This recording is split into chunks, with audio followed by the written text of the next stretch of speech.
You're welcome to Healthy You for this week. And on today's show, we're looking at a problem that affects a lot of women of reproductive age, fibroids. How are they caused? Who is at risk? And most importantly, how can you treat them and prevent them?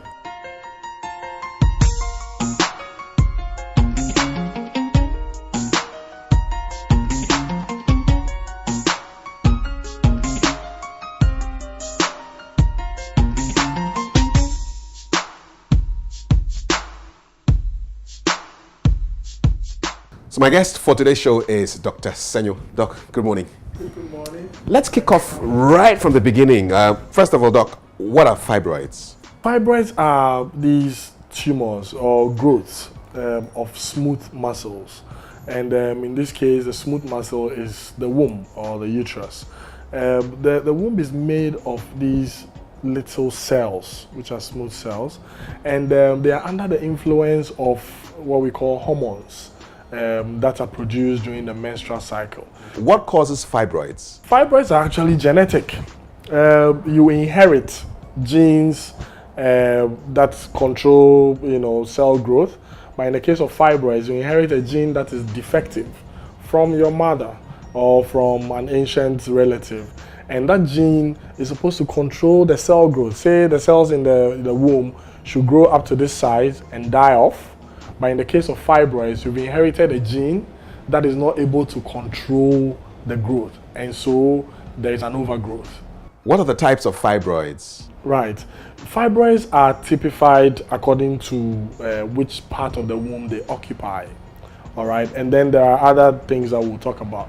Now, regarding the location of the womb that fibroids occupy, you got fibroids that are sitting on the outside of the womb.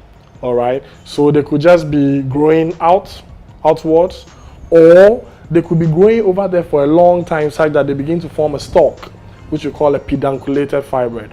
Those ones will be moving in the womb, and you might feel that it's a baby.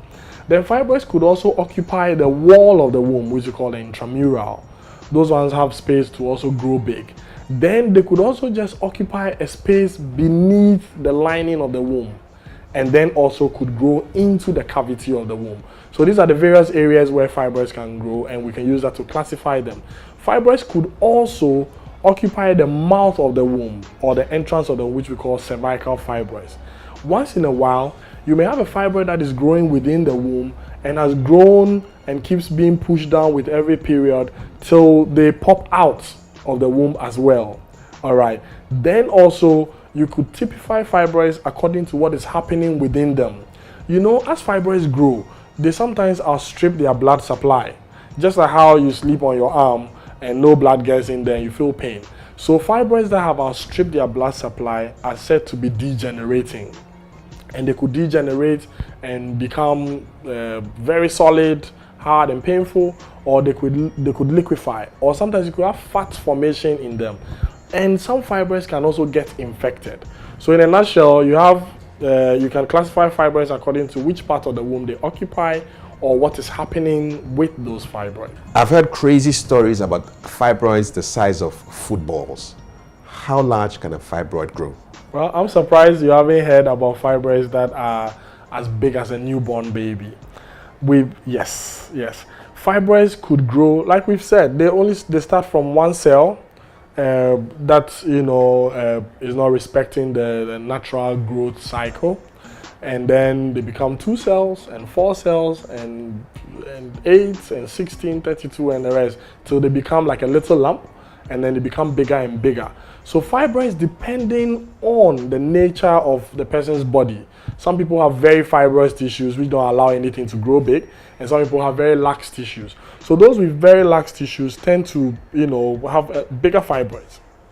So they could grow big and big. Once the feed is on, then the fibroids will get bigger and bigger and bigger till they could become as big as my head, as a newborn baby, as the case 5 you talked about. Doctor, who is at risk of fibroids? All right. Now, from what we said, the hormones that feed fibroids come into play from when a woman first has their menses or from puberty. All right. Now, these hormones will begin to feed the cells that have inherited the defect in their growth each menstrual cycle. All right. Now, when a woman gets pregnant, what happens is that for the 9 months, there is a disruption in the way the body is exposed to these hormones for 9 months. So you can say that pregnancy is a respite period for fibroids. So women who have never gotten pregnant and carried a pregnancy for 9 months are more at risk of developing fibroids than their counterparts who have pregnancies and many times. Also, women who, either for medical reasons, will take pills which contain hormones that can feed fibroids, especially certain contraceptive pills that have a lot of estrogen, and then take these contraceptive pills for up to a year, are at risk of getting fibroids. And I'll bring another one also. Recently, we've seen that animal fat and meat, red meat, also contribute to the growth of fibroids, not to the development of the fibroids. So we said that it's genetic. So when you've inherited that genetic tendency, then eating a lot of red meat and animal fat could promote the growth of the fibroids. What are the symptoms? How does a woman know that she has fibroid? Wow. Well, half of the people who have fibroids do not know. And so I always say that a lot of people will die with their fibroids and never even know that they had fibroids. So typically when you have someone who you've just diagnosed of having fibroids tell you that, oh, but my mother never had fibroids or my grandmother never had, it's probably because they never knew. It never gave them problems. So half of the people will not have any symptoms at all until perchance they bounce by a doctor and then see that they have fibroids. Then the other half, this is what could happen that will let them know that they have fibroids. They could either have a bulge in their pelvis or in their abdomen. They could feel something hard, something moving in the lower abdomen. They are not pregnant. It could be fibroids. Then pain. Fibroids could cause pain. Remember we said that fibroids could degenerate. They could outstrip their blood supply, and that causes a lot of pain. Sometimes certain fibroids, like the subserous, the ones that we said were pedunculated, they had a pedicle, those ones could move and sometimes get twisted on their stalk, and that could also cause a lot of pain. So one, a bulge, firm mass, pain, then also changes in a woman's menstrual flow, erratic periods, bleeding in between periods, prolonged heavy periods could also spell, a fibroid lying in the background. Then a woman who probably is trying to conceive and is getting difficulty might also go to the doctor for that sake, and then we realize that fibroids are blocking her tubes, and for that matter she's not able to conceive. Then a woman also that gets recurrent miscarriages could be because she has fibroids within the cavity of the womb that is causing that kind of problem. So all the way from nothing showing to pain, to swelling, to miscarriages, difficulty in conceiving, abnormalities in the periods, these are the things that will make you suspect that you could have fibroids. So doc, how are fibroids diagnosed? Right. I start the diagnosis from home. I always say that, look, you notice that something is happening, especially for women who have huge fibroids. Sometimes I go like, look, you know that there's something there when you touch. And also your spouse, who, for lack of a better expression, lies on you, should also feel that there's something hard there. That's not to say that the diagnosis lies on them, but you could actually get a hint from there. Then when you come to hospital as well, the doctor from clinical history will find out that possibly this is happening, then examines you and could find a mass. Then ultimately, when we have an ultrasound scan, that will tell us that you have fibroids. And we have various forms of ultrasound scans that can let you see fibroids. The plain abdominal scan could help you see big fibroids. Sometimes we have to do a transvaginal scan to see certain types of fibroids.